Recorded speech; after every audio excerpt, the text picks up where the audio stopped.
Setiap kali kita lihat logo huruf H di jalan, kita mungkin mikir, oh itu motor Honda atau itu mobil Honda. Tapi tahu nggak sih, setiap logo H itu lewat depan mata kita, ternyata ada slogan yang dibuat based on perjalanan hidup founder Honda, yaitu Soichiro Honda. Slogannya sederhana, The Power of Dreams. Tapi buat Soichiro Honda, kalimat itu bukan cuma sekedar slogan, itu cara hidup. Dan pernah nggak sih kalian mikir kenapa Honda bisa jadi salah satu brand kendaraan paling populer di dunia, mulai dari motor, mobil, bahkan mesin-mesin Honda dipakai di mana-mana? Faktanya, Soichiro Honda sebelum jadi founder Honda, brand kendaraan bermotor yang kita tahu sekarang, dulunya tuh seorang anak tukang besi yang hidup di bengkel, penuh kegagalan, tapi justru di sana dia nemuin kekuatannya. Cuma montir biasa dari desa kecil di Jepang yang punya mimpi gila bikin mobil pakai namanya sendiri dan bersaing dengan perusahaan besar kayak Toyota. Bayangin aja, Soichiro Honda yang gak punya gelar tinggi, gak punya modal gede, bahkan sering dianggap orang aneh karena obsesinya sama mesin dan kecepatan. Tapi dari tangan dan pikirannya, lahirlah merek yang hari ini kita kenal di seluruh dunia. Merek yang motornya dipakai di setiap jalan, dari Asia sampai Amerika. Yang mobilnya dikenal tangguh dan efisien. So, kalau kalian penasaran gimana montir bengkel biasa bisa bangun kerajaan otomotif global, tonton video ini sampai habis.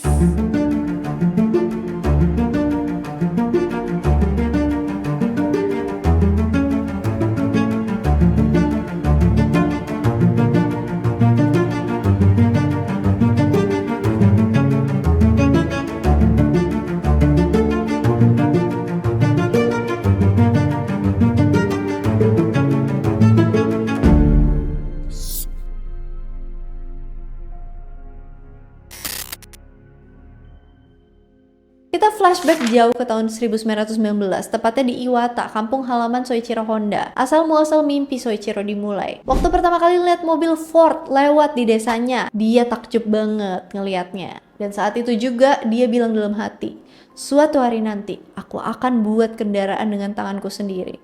Dari situ perjalanan Soichiro Honda dimulai. Akhirnya tahun 1922, waktu umurnya 15 tahun, dia nekat merantau ke Tokyo, magang di bengkel mobil Art Shokai. Tapi apa iya Soichiro magang dan handle mobil-mobil? Jawabannya enggak. Justru kerjaan Soichiro itu bersihin lantai, ngelap mobil, ganti ban. Setiap malam setelah bengkel tutup, dia diam-diam bongkar mesin bekas buat belajar sendiri. Sampai suatu hari ada permasalahan di mesin yang sampai pemiliknya tuh nggak tahu cara benerinnya gimana. Disitulah Soichiro unjuk diri. Bahasa kasarnya, sebenarnya dia kan cuma pembantu ya. Tapi dia diam-diam menganalisis masalahnya dan dia ngajuin pertolongan ke bosnya. Bosnya yang awalnya skeptis, akhirnya setuju dan biarin Soichiro benerin mobil. Dan berhasil.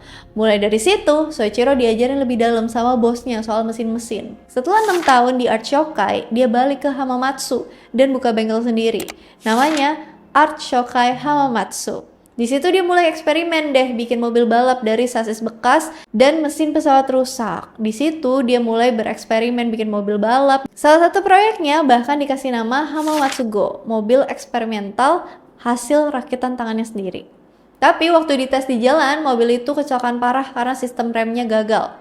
Soichiro luka cukup berat, bahkan sempat susah jalan berbulan-bulan. Tapi dari insiden itu, dia bilang ke diri sendiri, kalau aku mau bikin kendaraan yang dipercaya orang, aku sendiri harus lebih bisa dipercaya secara teknik. Dari situ, Soichiro mulai lebih serius nih soal presisi dan keselamatan. Tapi, apa setelah buka Art Shokai Hamamatsu, dia langsung sukses dan berhenti di owner bengkel? Enggak. Di tahun 1937, Soichiro Honda bikin perusahaan pertamanya, Tokai Seiki, yang bergerak di pembuatan piston ring. Tahun itu Jepang emang lagi berkembang banget di industri, tapi industri militer. Makanya Soichiro Honda lebih milih piston ring. Jadi piston ring ini tuh kayak semacam logam kecil yang bisa atur suhu dan tekanan di mesin-mesin pembakaran. Bentuknya sederhana, tapi presisinya luar biasa. Kalau terlalu rapat, mesin macet. Kalau terlalu longgar, tenaganya hilang. Soichiro bereksperimen dengan teknik die casting. Lelehin logam panas, nuang ke cetakan, tunggu beku, terus poles hasilnya biar presisi sempurna. Tapi teori dan praktek nggak selalu berjalan mulus. Ratusan kali dia nyoba bikin si logam tipis ini, sampai akhirnya dia berhasil bikin batch piston ring yang menurutnya sempurna.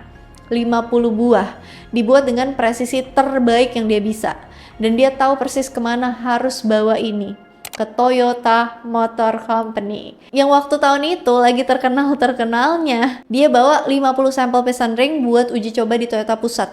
Piston ring karya Soichiro diperiksa sama tim quality controlnya Toyota, yang ternyata dari 50, ternyata cuma 3 yang dianggap memenuhi standar industri. 94% gagal. Kegagalan ini bikin Soichiro drop banget. Dalam biografi resminya, dia sampai disebut kerja 18 jam sehari tanpa tidur cukup, dan karena stres berat, dia sempat jatuh sakit. Pihak Toyota nggak bilang ke Soichiro, tapi mereka nulis di kertas hasil quality control mereka dan dikasihin ke Soichiro. Dari situ, Soichiro sadar kalau dia paham mesin karena jam terbang, bukan karena pengetahuan secara ilmiah soal logam yang dia buat di piston ring. Beberapa minggu kemudian, Soichiro daftar di Hamamatsu Technical School, belajar metalurgi dan ilmu material dari nol. Dan setelah 2 tahun belajar, Soichiro akhirnya sadar kalau masalah utama di piston ringnya itu kurang kandungan silikon. Dan ini yang bikin 94% piston ringnya ditolak Toyota. Tapi kali ini Soichiro balik lagi ke Toyota dengan penuh percaya diri karena semua piston ring yang dia bawa nggak cuma hasil dari jam terbang, tapi juga ilmu yang dia pelajarin selama 2 tahun. Pihak Toyota akhirnya ngecek piston ringnya Soichiro satu persatu. Dan hal ini datengin kabar baik karena semua yang dia bawa ternyata lolos quality control. Toyota bahkan setuju buat kerjasama dan jadi klien tetap Tokai Seiki. Setelah dapat kontrak dari Toyota, Tokai Seiki mulai booming nih. Soichiro resign dari Art Shokai Hamamatsu. Dia serahin bengkel itu ke trainee-nya yang udah dia latih bertahun-tahun. Dan Soichiro officially jadi President of Tokai Seiki Heavy Industry. Di usia 33 tahun, Soichiro Honda akhirnya sukses jadi manufacturer. Dari mekanik jadi pengusaha, dari bengkel kecil jadi pabrik dengan puluhan karyawan. Tokai Seiki jadi salah satu supplier piston ring terpercaya di Jepang. Tahun 1939, Toyota akhirnya nerima piston ring buatannya. Pekerjaan yang dulunya cuma eksperimen di bengkel kecil sekarang beneran diproduksi massal, dipasang di mobil-mobil Toyota yang lagi naik daun di Jepang. Di bawah kepemimpinannya, Tokai Seiki tumbuh cepat. Pabrik mereka di Yamashita mulai produksi besar-besaran piston ring buat Toyota dan Nakajima Aircraft Company. Omset naik, nama Soichiro mulai dikenal di kalangan industri logam Jepang. Tapi tahun 1942, Toyota ngambil langkah besar. Mereka beli 40% saham Tokai Seiki. Karena Jepang dalam Perang Dunia Kedua dan mulai butuh kendali yang lebih besar atas para pemasok komponennya. Beberapa bulan setelah akuisisi, Toyota ngumumin restrukturisasi internal. Dalam sistem baru itu, posisi Soichiro turun dari presiden jadi senior managing director. Kalau kalian jadi Soichiro Honda, apa tanggapan kalian? Sedih? Marah? Wajar. Tapi, apa yang dia lakuin? Begitu turun jabatan, dia justru makin produktif. Dia eksperimen lebih gila dari sebelumnya, nyoba metode casting baru, nguji bahan-bahan logam yang belum pernah dipakai industri Jepang. Bahkan mulai mikirin mesin dengan desain pendinginan yang lebih efisien. Dan dia akhirnya dapat panggilan dari Kaiichi Kawakami, presiden Nippon Gaki. Kaiichi minta Soichiro buat bikin baling-baling pesawat tempur, karena proses pembuatan di pabriknya tuh lama banget, bisa 1 minggu lebih. Soichiro bahkan sampai ngamatin cara kerja di pabrik di situ. Dia belajar gimana cara potong logam buat baling-baling pesawat tempur. Dan dia pun berhasil bikin baling-baling pesawat tempur dalam hitungan menit yang bikin nama dia terkenal banget di kalangan industri teknik Jepang. Bahkan pemerintah militer Jepang menobatkannya sebagai industrial hero karena kasih kontribusi besar buat manufaktur nasional. Tahun 1944, Jepang udah ada di titik menuju kalah dalam Perang Dunia Kedua. Pabrik Tokai Seiki Heavy Industry milik Soichiro Honda masih berdiri tegak di kota Hamamatsu, prefektur Shizuoka. Perusahaan yang awalnya kecil itu sekarang punya 2 pabrik besar. Satu di Yamashita, satu lagi di Iwata. Tapi pesawat B-29 Amerika datang dari langit Hamamatsu dan tanpa peringatan bom jatuh tepat di kawasan industri tempat pabrik Tokai Seiki. Pabrik hancur seketika. Semua mesin, catatan eksperimen, desain, alat-alat produksi lenyap jadi puing. Soichiro shock dong ya, tahu pabriknya kena bom.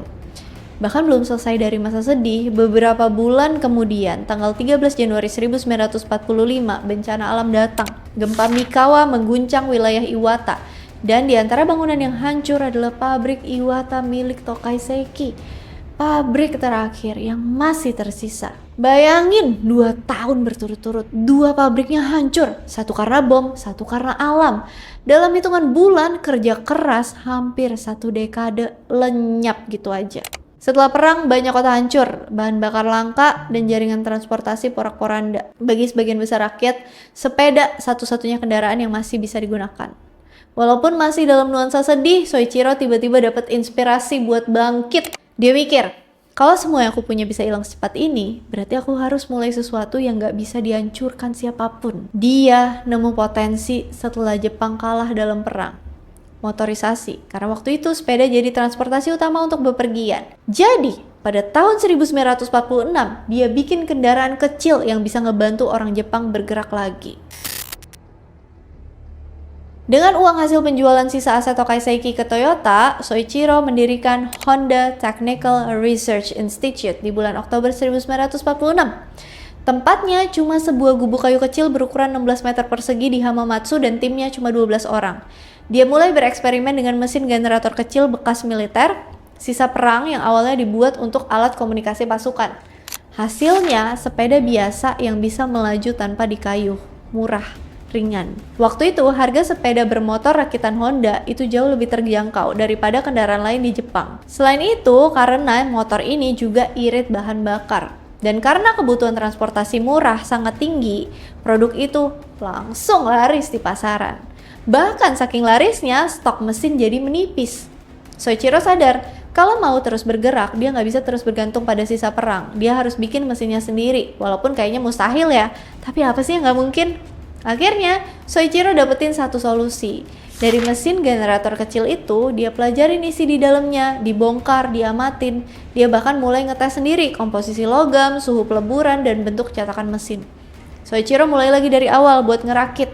Berkali-kali dia coba dan muncul deh mesin pertama yang benar-benar dia buat. Namanya Honda E-Type. Mesin ini dirilis tahun 1947.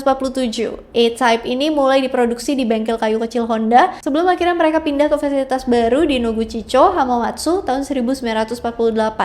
Di sana Soichiro dan timnya mulai bikin E-Type pakai cara sederhana dulu. Awalnya sih cuma bikin 300 unit per bulan. Tapi tahun berikutnya naik jadi lebih dari 1000 unit per bulan. Gimana enggak? Harga jualnya terjangkau, bahan bakarnya irit, perawatannya bisa sendiri di rumah. Motor kecil ini bukan cuma alat transportasi, tapi juga simbol kebangkitan dan bukti kalau Jepang bisa bergerak lagi, bahkan dengan sumber daya seadanya. Soichiro Honda punya produk yang laku keras, E-Type. Motor kecil itu sukses bikin Jepang bisa jalan lagi setelah perang. Tapi dia punya satu masalah besar nih. Soichiro itu jenius di bidang mesin, tapi basicnya dia bukan pembisnis. Dia bisa bikin motor, tapi nggak tahu gimana caranya ngatur uang, ngatur produksi besar, atau ngembangin jaringan penjualan. Di sini nih, cerita jadi menarik. Di tahun 1949, Soichiro nyari orang yang bisa bantu dia handle bisnis kecilnya yang pastinya ngerti bisnis. Dia akhirnya ketemu orang lewat beberapa kenalan namanya Takeo Fujisawa yang kebetulan punya background kuat banget di bisnis dan sebelumnya kerja di Mitsui Trading Company. Jadi, Soichiro percaya banget sama Fujisawa buat ngurusin penjualan, keuangan, dan analisis pasar. Soichiro spontan, orang lapangan dan eksperimental. Fujisawa tenang, analitis, dan penuh strategi. Keduanya saling klop nih, satu sama lain. Padahal karakter mereka beda banget ya. Fujisawa resmi gabung di bulan Oktober 1949, membawa dana pribadi dan ide bisnis yang bakal ngubah arah perusahaan.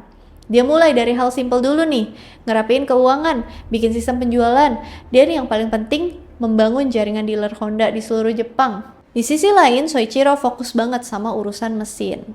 Di tahun itu tuh faktanya belum banyak perusahaan yang pakai dealer resmi. Makanya Fujisawa sadar kalau mau bikin produk rakyat ya harus dekat sama rakyat. Jadi dia bentuk jaringan distribusi independen biar motor Honda bisa dijual sampai ke kota-kota kecil. Dia juga yang ngerancang konsep The Honda Way, budaya kerja yang mendorong harmoni antara manajemen dan pekerja, inisiatif dari bawah. Di dalam perusahaan Honda, jabatan tuh nggak ditentuin umur atau koneksi, tapi kemampuan. Pada tahun 1948, Honda Motor Company resmi berdiri dengan modal awal 1 juta yen dan 34 karyawan. Setahun kemudian, perusahaan pindah ke Tokyo biar bisa lebih dekat sama pasar dan jaringan suplai besar. Dan sejak itu, dua orang ini jadi duet maut di dunia otomotif Jepang. Bahkan Fujisawa sering bilang, Soichiro Honda yang bikin, saya yang jual. Dari dua orang dengan visi berbeda, lahir satu kekuatan besar. Soichiro yang bikin, Fujisawa yang menumbuhkan.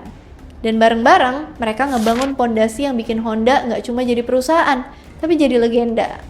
Karena kalau Soichiro Honda adalah mesin di balik mimpi, Takeo Fujisawa adalah roda yang bikin mimpi itu terus berputar. Tahun 1950, waktu Jepang mulai bangkit dari kekalahan perang, mulai dari ekonomi yang perlahan naik, perkotaan mulai bekerja kayak dulu, transportasi mulai jalan lagi. Tapi transportasi ini tuh motor besar, berat dan susah dikendarain. Soichiro dan Fujisawa ngelihat peluang besar nih di sini nih. Mereka mau bikin motor yang bisa dikendarain siapa aja. Mulai dari ibu rumah tangga, pekerja kantoran, mahasiswa, bahkan remaja. Motor yang nggak bikin tangan kotor, yang nggak bikin repot, dan tetap keren dilihat.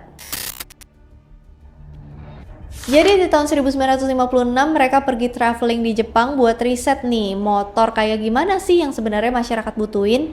Dan setelah riset dan eksperimen selama 2 tahun, Soichiro berhasil bikin motor Honda Super Cup C100.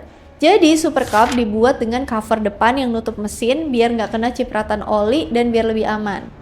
Beberapa bulan kemudian Super Cup booming. Ada yang pakai tukang roti buat antar orderan, ada yang buat ke ladang atau ke tempat kerja, bahkan ibu rumah tangga buat belanja ke pasar. Kenapa bisa booming? Karena ini strategi bisnis yang Fujisawa pakai, yang bikin Super Cup jadi relate sama masyarakat Jepang. Ide marketing Fujisawa di Super Cup ini tuh bukan jualan motor, tapi jualan kemudahan hidup.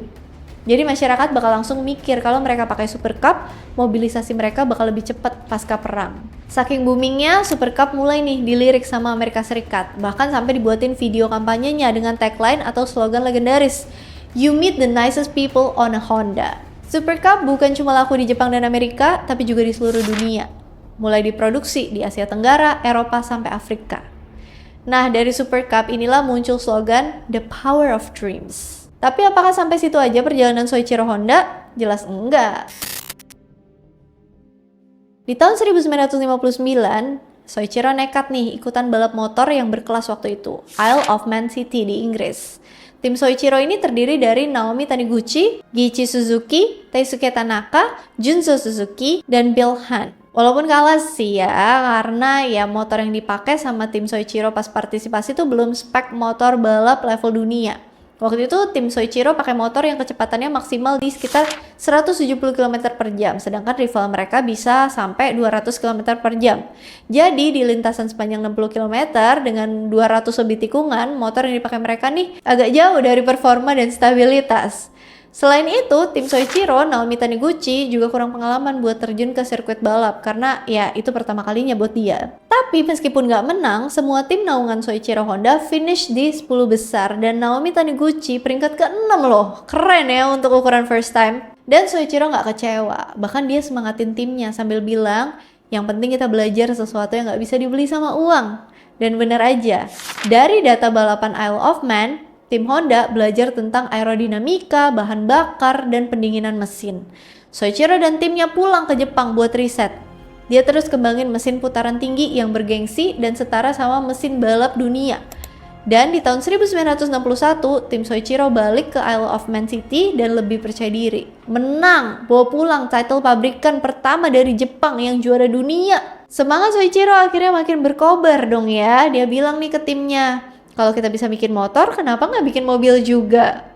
Fun fact aja ya, di Jepang waktu itu pasar mobil udah dikuasai raksasa kayak Toyota, Nissan, dan Mitsubishi.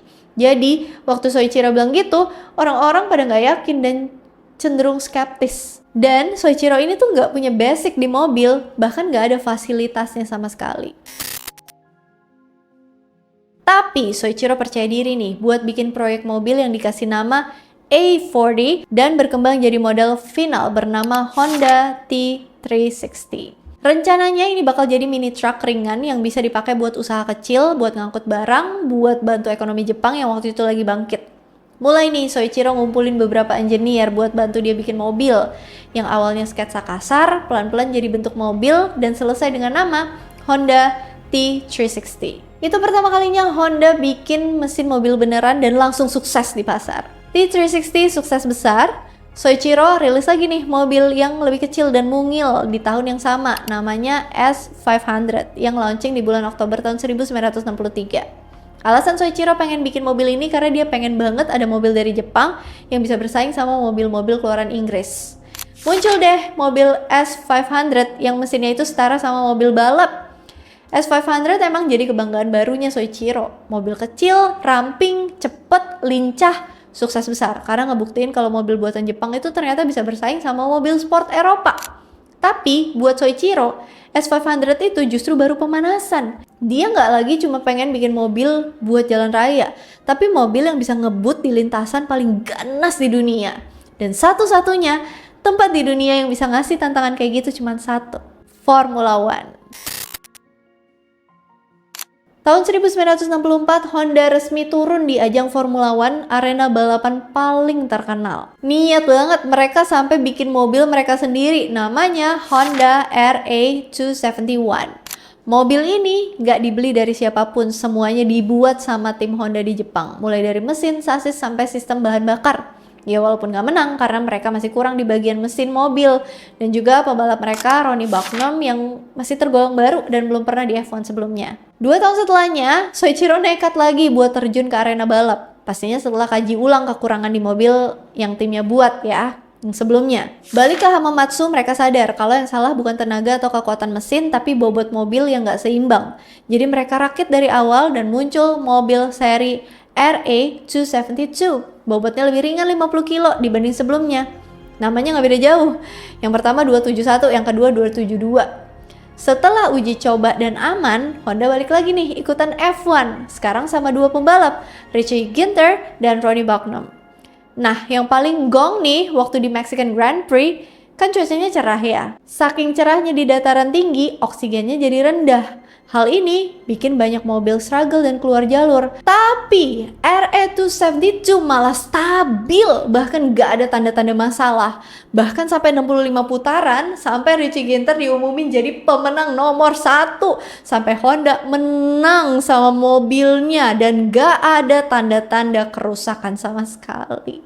Hebat banget, Honda akhirnya menang jadi juara 1 di F1. Kece parah gak sih? Di saat mobil lain yang udah profesional gagal karena kendala mesin, mobil Honda justru enggak. Dan Honda mewakili sejarah. Karena apa? Untuk pertama kalinya, tim dari Asia menang juara 1 di F1. Setelah kemenangan itu, Honda akhirnya ngeluarin beberapa seri mobil kayak Civic tahun 1972, Accord di tahun 1976, CRX tahun 1983. Ada beberapa seri motor kayak Goldwing GL1000 tahun 1974, VF dan VFR Series tahun 1980 dan Africa Twin tahun 1988. Soichiro Honda pensiun di tahun 1973 barengan sama Fujisawa Takeo. Soichiro ngerasa Honda Motor Company harusnya dipimpin sama orang-orang berjiwa muda yang bebas bereksperimen dan diserahin ke Kiyoshi Kawashima. Walaupun dia pensiun, dia masih aktif di belakang layar. Bahkan nggak benar-benar ninggalin Honda. Dia jadi penasehat teknis dan sesekali jadi pengisi seminar dan kuliah di Universitas Teknik di Jepang atau Forum Industri Otomotif Dunia. Tahun 1983, Soichiro akhirnya benar-benar berhenti total dari kegiatan industri. Tapi apa iya semangat Soichiro cuma sampai situ? Tentu enggak. Banyak insinyur muda yang punya semangat kayak Soichiro dan ingat sama kalimat dia untuk bikin Honda supaya bisa terbang di udara. Dan kondisinya cocok banget. Tahun 80-an mulai marak transportasi yang berfokus di darat, mobil, motor, sepeda, dan lain-lain. Plot twistnya adalah jauh sebelum tahun 1980, tahun 1960-an, Soichiro diam-diam mulai bikin nih proyek pesawatnya. Dia bangun tim kecil di bawah Honda R&D. Tapi belum sepenuhnya diuji di udara, cuma di daratan aja. Nama proyeknya Honda Aircraft Research Project. Di tahun 1986 proyek ini dilanjutin lagi yang dipimpin sama insinyur asal Jepang Michimasa Fujino tanpa campur tangan Soichiro yang udah pensiun. Mereka riset detail pesawat yang awet mesin dan hemat bahan bakar. Butuh 2 dekade buat Honda ngerilis Honda Jet ke publik di AirVenture Oshkosh, Amerika dan dapat respon dari publik yang positif. Honda Jet jadi pesawat bisnis ringan paling laris di dunia. Soichiro Honda pun wafat di tahun 1991 di usia 84 tahun karena gagal hati di Tokyo. Setelah wafat, pemerintah Jepang memberikan gelar kehormatan Order of the Rising Sun First Class, salah satu penghargaan tertinggi di Jepang, ke Soichiro Honda. Dari bengkel kecil di Hamamatsu, iseng ikutan balap dunia, bahkan sampai bikin Honda Jet. Soichiro Honda mungkin emang udah gak ada. Tapi kita setiap hari lihat bukti dari kekuatan mimpinya. Honda. Makanya menurut Soichiro Honda, the power of dreams itu nggak cuma slogan brand aja, tapi cara hidup. Soichiro Honda pernah bilang, kalau kamu ngelihat dunia dan berkata, ini mustahil, maka disitulah kamu harus mulai. So, kalau kalian lagi ada keinginan yang kelihatannya mustahil, ingat apa yang Soichiro Honda bilang ya. Keren banget sih. Aku benar-benar merasa terinspirasi. Semoga kalian semua yang nonton ini, yang lagi putus asa, bisa kembali semangat ya. Bisa terinspirasi sama perjuangan seorang Soichiro Honda. Seperti biasa, kalau misalnya ada mau ditambahin, ada yang mau di request, ada yang mau dikoreksi, ada yang mau didiskusikan, komen aja di kolom komentar. And as always, thank you so much for watching. I hope you guys like it and I'll see you again on my next video. Bye! Setiap malam setelah bengkel tutup, dia diam-diam bongkar mesin bekas buat belajar sendiri.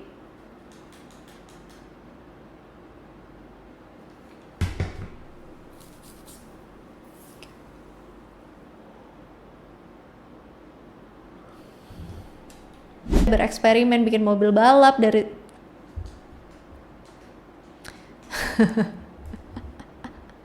Oke.